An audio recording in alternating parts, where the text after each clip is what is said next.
Hello everyone, welcome back to your favourite YouTube channel. जहाँ पर हम लोग आपको पता है कि ऑलरेडी स्टार्ट कर चुके हैं ट्रेड यूनियंस एक्ट। इसके अंदर हम बहुत सारे इसके वीडियोस कवर कर चुके हैं और आज के इस वीडियो के अंदर हम न्यू टॉपिक स्टार्ट कर रहे हैं, that is the position of the recognised and unregistered trade unions. Basically ये जो टॉपिक है ये आपको हमेशा इस पर शॉर्ट नोट आ सकता है, इस पर कभी आपको लॉन्ग क्वेश्चन नहीं आएगा इस टॉपिक के ऊपर। तो इसको शॉर्ट नोट के पर्सपेक्टिव से ही हम आज के वीडियो के अंदर कवर करने वाले हैं। तो सबसे पहले हम देख लेते हैं कि मैं आपको थोड़ा सा एक बेसिक ओवरव्यू दे देती हूँ कि हम एक्चुअल में इस टॉपिक के अंदर पढ़ने के वाले हैं। तो देखो, जो ट्रेड यूनियंस हैं, there are 3 types of trade unions होती हैं। रजिस्टर्ड, सबसे पहले unregistered, registered and recognised trade unions. अब अनरजिस्टर्ड जैसे नाम से पता चल रहा है, यानी कि जिनकी रजिस्ट्रेशन नहीं हुई है, जिनको प्रॉपर प्रोसीजर से उनको रजिस्टर नहीं करवाया गया जिन ट्रेड यूनियंस को, तो उनको हम कहते हैं unregistered trade unions. Second type क्या आती है? Registered trade unions. Registered trade union जैसे नाम से पता चल रहा है, यानी कि ऐसे ट्रेड यूनियंस जिनको हमने रजिस्टर करवा दिया हुआ है। तो दैट इज़ मतलब सेक्शन पूरा फॉलो करके जो मैंने सेक्शन 3 से 13 तक कवर करे थे ट्रेड यूनियंस एक्ट के, तो सारा प्रोसीजर फॉलो करते हुए हमने रजिस्ट्रेशन करवा दिया है, तो that is the registered trade union. फिर उसके में काफ़ी सारे राइट्स आ जाते हैं, लायबिलिटीज़ आ जाती हैं, इम्यूनिटीज़ आ जाती हैं, जिनके बारे में हम बहुत डिटेल में कवर कर चुके हैं ऑलरेडी। देन थर्ड टाइप इसमें आती है रिकॉग्नाइज्ड ट्रेड यूनियंस। अब रिकॉग्नाइज्ड ट्रेड यूनियन और रजिस्टर्ड ट्रेड यूनियन दोनों में डिफरेंस होता है, जिसको हम आज के वीडियो के अंदर अच्छे से समझेंगे कि रिकॉग्नाइज्ड ट्रेड यूनियंस क्या होती हैं, अनरजिस्टर्ड ट्रेड यूनियंस क्या होती हैं और रजिस्टर्ड ट्रेड यूनियंस क्या होती हैं। तो वो तो हम पहले वाली वीडियोस के अंदर कवर कर ही चुके हैं ऑलरेडी। ठीक है, चलिए बिना किसी देरी के आज की वीडियो को स्टार्ट करते हैं। सो आई होप कि आप सभी अपने घर में प्यार से होंगे, अच्छे से होंगे और खुश होंगे। चलिए आज की वीडियो को स्टार्ट करते हैं।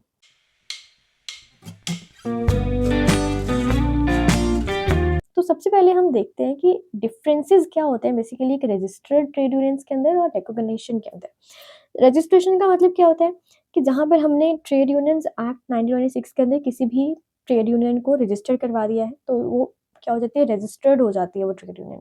वहाँ पर उसको एक लीगल स्टेटस मिल जाता है।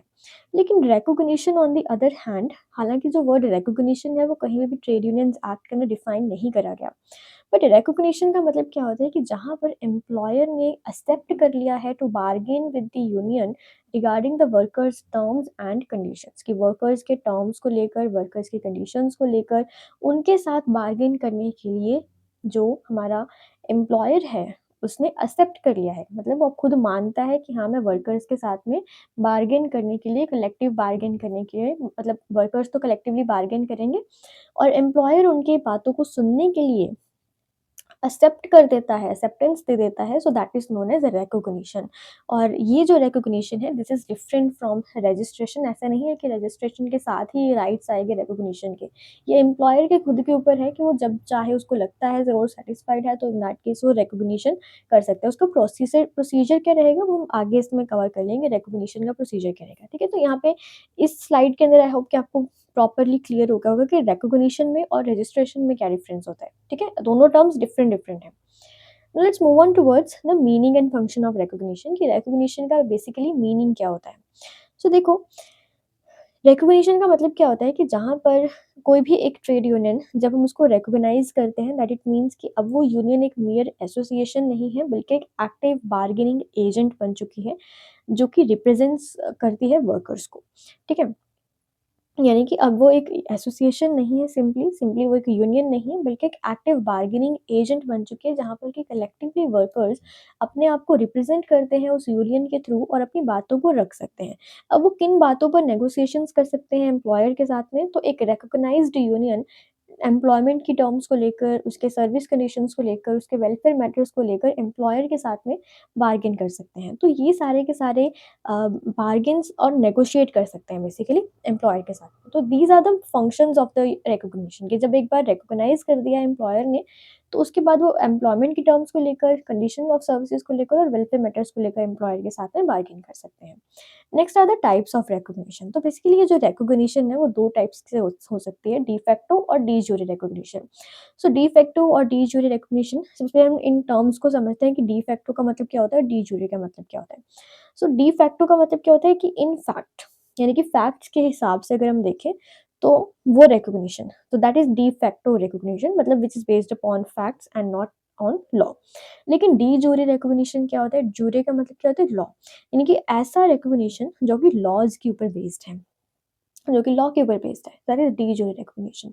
अब देखो डी फैक्टो रिकॉग्निशन एक टाइप का इनफॉर्मल रिकॉग्निशन होता है जो कि इन्फ्लुएंस के ऊपर बेस्ड होता है।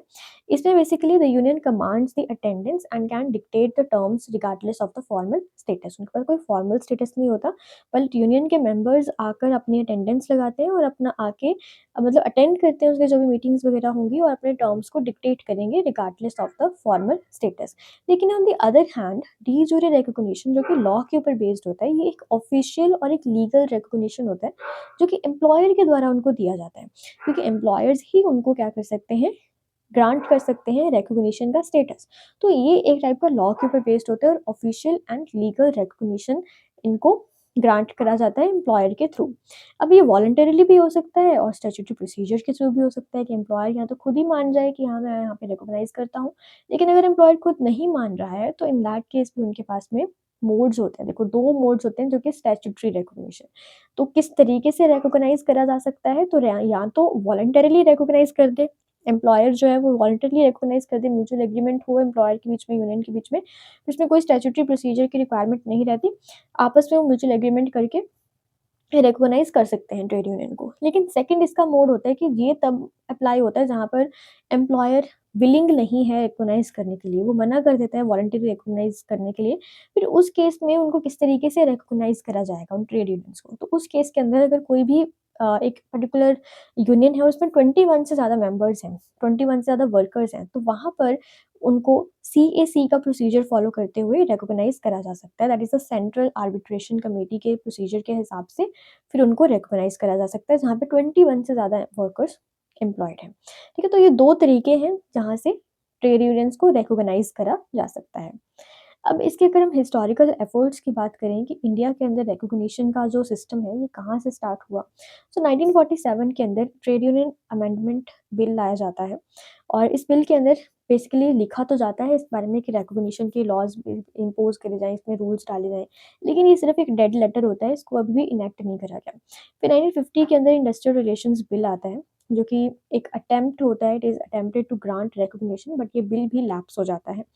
फिर 1958 के अंदर इंडियन लेबर कॉन्फ्रेंस होती है, जहाँ पर दे suggested the criteria for recognition but not codified into law. बस उन्होंने क्राइटेरिया स्पेसिफाई कर दिया कि ये क्राइटेरिया फॉलो कर सकते हैं हम रिकॉग्निशन के लिए, लेकिन इसको कोडिफाई नहीं करा गया था। फिर फाइनली 1971 के अंदर Maharashtra recognition of trade unions and prevention of unfair labour practices act लाया जाता है, जहाँ पर कि एक सक्सेसफुल रिजल्ट उनको वहाँ पर मिलता है and it provides a statutory recognition based upon the largest union principle. तो 1971 के अंदर बेसिकली रिकॉग्निशन को इंडिया के अंदर सक्सेसफुली हम कह सकते हैं कि रिकॉग्नाइज़ करा जाता है या इम्प्लीमेंट करा जा सकता है, आप ऐसा कह सकते हैं, इसको स्टैट्यूटरी रिकॉग्निशन दिया जाता है। अब बात करते हैं इसका क्राइटेरिया क्या रहेगा रिकॉग्निशन का। So that is the core of discipline. तो basically code of discipline, so criteria क्या रहेगा, एक ट्रेड यूनियन को जब हमने रिकॉग्नाइज़ करवाना है, तो इन दैट केस क्या-क्या कंडीशंस वहाँ पर उनको फुलफिल करनी होंगी। सबसे पहले इसमें कंडीशन आती है कि वो ट्रेड यूनियन जिसको रिकॉग्नाइज़ करना है, वो 1 ईयर से कॉन्टिन्यूअसली वर्किंग होनी चाहिए, मतलब चलती हुई होनी चाहिए, मतलब अपना मीटिंग्स कर रही है, अपना काम कर रही है ट्रेड यूनियन, वो होनी चाहिए, एग्ज़िस्ट करती हुई होनी चाहिए बेसिकली। तो 1 साल से वो मिनिमम 1 साल तक, 1 साल से वो एग्ज़िस्टेंस में होनी चाहिए ट्रेड यूनियन। अब देखो कोई भी ट्रेड यूनियन जब हमने उसको रजिस्टर करवा लिया, उसके बाद उसको रिकॉग्निशन कब मिलेगा? वन्स जब वो 1 साल कंप्लीट कर लेगी अपना, ठीक है? उसके बाद ही उसको रिकॉग्नाइज़ करा जा सकता है, राइट? अब नेक्स्ट चीज़ देखो इसमें, for the union based recognition, अगर उनको यूनियन बेस्ड रिकॉग्निशन चाहिए तो इन दैट केस उनमें 15% मेंबरशिप होनी चाहिए, 15% मेंबर्स उसमें विलिंग होने चाहिए रिकॉग्निशन के लिए। और अगर उनको इंडस्ट्रियल बेस्ड रिकॉग्निशन चाहिए तो in that case 25% industrial workforce जो है वो विलिंग होनी चाहिए। तो यहाँ पे बेसिकली ये कंडीशंस हैं जो कि रिकॉग्निशन के लिए नेसेसरी हैं, ये क्राइटेरिया है necessary for the recognition. Now if there is any conflict of resolution, तो अगर मान लो एक से ज़्यादा ट्रेड यूनियंस एग्जिस्ट कर रही हैं, तो इन दैट केस जो भी जिस भी यूनियन की मेंबरशिप लार्जेस्ट होगी उसको रिकॉग्नाइज कर दिया जाएगा। इस रिकॉग्निशन की वैलिडिटी कितनी रहेगी? तो 2 साल के लिए वैलिड रहेगी, 2 साल के बाद फिर से इनको रिकॉग्नाइज करवाना पड़ेगा ट्रेड यूनियंस को। एंड रिक्वायरमेंट्स इसकी क्या हैं? तो यही 3 कंडीशंस इसमें से फुलफिल होनी चाहिए। Next are the rights of the recognised trade union. अच्छा, अब हमारी राइट्स क्या रहेंगी ट्रेड यूनियन के? अगर हमने रिकॉग्नाइज करवा लिया ट्रेड यूनियंस को, तो फिर राइट्स क्या होंगी ट्रेड यूनियंस के पास? तो ये जो राइट्स होंगी रिकॉग्नाइज्ड ट्रेड यूनियन की, एम्प्लॉयर्स के लिए ये उनकी ड्यूटीज़ होंगी, ठीक है? तो इस तरीके से आप इसको ध्यान में रखेंगे। सो राइट्स क्या होंगे रिकॉग्नाइज्ड ट्रेड यूनियन के पास? तो पहली राइट इसमें होगी टाइम ऑफ की। टाइम ऑफ का मतलब क्या है कि जिस भी टाइम पर वर्कर्स अगर काम कर रहे हैं किसी इंडस्ट्री के अंदर, तो वो अपना एक टाइम ऑफ निकाल सकते हैं। लाइक से फॉर एग्ज़ाम्पल अपना काम वगैरह खत्म करके सारा फैक्ट्री का या इंडस्ट्री का काम खत्म करने के बाद, वो अपना थोड़ा टाइम अपनी ट्रेड यूनियन की एक्टिविटीज़ को भी दे सकते हैं। तो that is the thing, time of उनको मिलेगा यहाँ पे। देन सेकंड इसमें चीज़ आती है इन्फॉर्मेशन एक्सेस के रिलेटेड कि सारी की सारी ऑफिशियल इन्फॉर्मेशन जो भी होगी उनको नेसेसरी इन्फॉर्मेशन जो कि उनको चाहिए कलेक्टिव बार्गेनिंग करने के लिए, जो भी उनको ऑफिशियल इन्फॉर्मेशन चाहिए, तो उसका एक्सेस भी उनके पास होगा। ये भी उनके पास में राइट्स है और ये एम्प्लॉयर की ड्यूटी बनती है कि वो उनसे बात करे, उनको बताए कि ये चीज़ें हो रही हैं, ठीक है? देन थर्ड इज़ ट्रेनिंग के रिलेटेड हो सकता है। सो ट्रेनिंग के रिलेटेड यहाँ पे क्या है that learning the representatives get time and training for the employee education की एम्प्लॉयी की एजुकेशन के लिए, मतलब लाइक से हम कोई भी इंडस्ट्री में बात करें तो हमारी ट्रेनिंग चल रही है, टीचर्स की भी ट्रेनिंग होती है लाइक जैसे, है ना? तो इस तरीके से उनकी ट्रेनिंग की फैसिलिटीज़ प्रोवाइड करना, तो ये भी एक एम्प्लॉयर की ड्यूटी बनती है और रिकॉग्नाइज्ड ट्रेड यूनियन की राइट भी है। तो इस तरीके से ये 3 यहाँ पे राइट्स इनके होते हैं, एक बार जब हमने ट्रेड यूनियन को रजिस्टर करवा लिया। इसके अलावा भी इनके पास राइट्स होते हैं कि जहाँ पे अगर एम्प्लॉयर को कुछ भी चेंजेस करने हैं या फिर कोई भी नए लॉज़ को इंट्रोड्यूस करना है, कोई भी लॉज़ को रिपील करना है, तो इन दैट केस वो कंसल्ट करेगा रिकॉग्नाइज्ड ट्रेड यूनियंस के साथ में। तो कौन से मैटर्स पर कंसल्टेशन करना पड़ेगा इनको? तो हेल्थ सेफ्टी के मैटर्स हो सकते हैं, कलेक्टिव रिडंडेंसी के मैटर्स हो सकते हैं, या ट्रांसफर ऑफ बिजनेस एंड और major management decisions affecting the union members, या employee information and consultation, resolving workplace problems with the trade unions. तो वहाँ पर ये कंसल्ट करेंगे एम्प्लॉयर्स ट्रेड यूनियंस के साथ। नेक्स्ट है the position of the unregistered trade union. तो विद दिस हमारा जो ये पार्ट है रिकॉग्नाइज्ड ट्रेड यूनियंस वाला वो कंप्लीट हो जाता है, जहाँ पे मैंने आपको सारा कुछ बता दिया कि रिकॉग्नाइज्ड ट्रेड यूनियन होती क्या है, इनके कितने टाइप्स होती हैं रिकॉग्नाइज्ड ट्रेड यूनियंस की, किस तरीके से इनका मोड क्या रहेगा इनको रिकॉग्नाइज कराने का, क्या कंडीशंस इनको फुलफिल करनी होगी, और अगर एक बार इनको रिकॉग्नाइज कर दिया गया फिर उसके बाद इनके पास में क्या क्या राइट्स आ जाएंगे, तो वो सारा हम लोग डिस्कस कर चुके हैं। हर एक चीज़ इसके में कवर कर चुके हैं हम लोग एक ट्रेड यूनियन के बारे में, एक रिकॉग्नाइज्ड ट्रेड यूनियन के बारे में। अब आगे बढ़ते हैं हमारे नेक्स्ट टॉपिक की तरफ, that is the position of the unregistered trade union. एक अनरजिस्टर्ड ट्रेड यूनियन क्या होती है? तो अनरजिस्टर्ड जैसे नाम से पता चल रहा है, यानी कि ऐसी ट्रेड यूनियन जिसको रजिस्टर नहीं करवाया गया। रजिस्ट्रेशन कैसे करवाएंगे? तो वो सेक्शन 3 से लेके 13 तक सारा प्रोसेस फॉलो करके रजिस्ट्रार के थ्रू हम उसको रजिस्टर करवा सकते हैं, राइट? लेकिन अगर किसी ट्रेड यूनियन को रजिस्टर नहीं करवाया गया तो क्या वो इलीगल हो जाएगी? क्या वो वैलिड नहीं रहेगी? नो, ऐसा नहीं है। अगर किसी ट्रेड यूनियन को रजिस्टर नहीं करवाया गया अंडर ट्रेड यूनियंस एक्ट, उसको हम कहेंगे अनरजिस्टर्ड ट्रेड यूनियन। इसके पास में कोई भी लीगल स्टेटस नहीं होता, लेकिन ये फिर भी फंक्शन कर सकते हैं as an association of the workers, कि जहाँ पर वर्कर्स एक एसोसिएशन फॉर्म करके अपने फंक्शंस ये परफॉर्म कर सकते हैं, लेकिन लिमिटेड फंक्शंस ये परफॉर्म कर सकते हैं। ज़्यादा फंक्शंस ये, जैसे एक रजिस्टर्ड ट्रेड यूनियन को ज़्यादा फंक्शंस मिलते हैं परफॉर्म करने के लिए, तो वो कुछ लिमिटेशंस इसमें लगाई गई हैं, बट इनका कोई लीगल स्टेटस भी नहीं होगा, but still it can function. Now functions जो हैं are the voluntary as the voluntary association. Recognition और लीगल बेनिफिट्स की अगर हम बात करें तो वो सिर्फ उनको रजिस्ट्रेशन के बाद ही मिलेंगे, उससे पहले नहीं मिलेंगे। लेकिन सिर्फ ये वॉलंटरी एसोसिएशन के फंक्शंस जो भी हैं उनको परफॉर्म कर सकते हैं। अब इनकी लिमिटेशंस क्या हैं, या हम कह सकते हैं कि इसकी डिसेबिलिटीज़ क्या हैं? तो देखो, इनके पास में लिटिगेशन की फैसिलिटीज़ नहीं है। अगर कोई भी ट्रेड यूनियन रजिस्टर्ड नहीं है तो वो सू नहीं कर सकती, या फिर उनको सू नहीं करा जा सकता as a registered trade union. कोई इनको इम्यूनिटी भी प्रोवाइडेड नहीं है सेक्शन 17 और 18 के अंदर, सिविल इम्यूनिटी या क्रिमिनल इम्यूनिटी, दोनों ही टाइप्स की इम्यूनिटी इनको प्रोवाइडेड नहीं है। नेक्स्ट स्टैट्यूटरी क्लेम्स भी नहीं ले सकते ये, जो कि रिकॉग्निशन को ही मिलते हैं, रिकॉग्नाइज्ड ट्रेड यूनियन को मिलते हैं।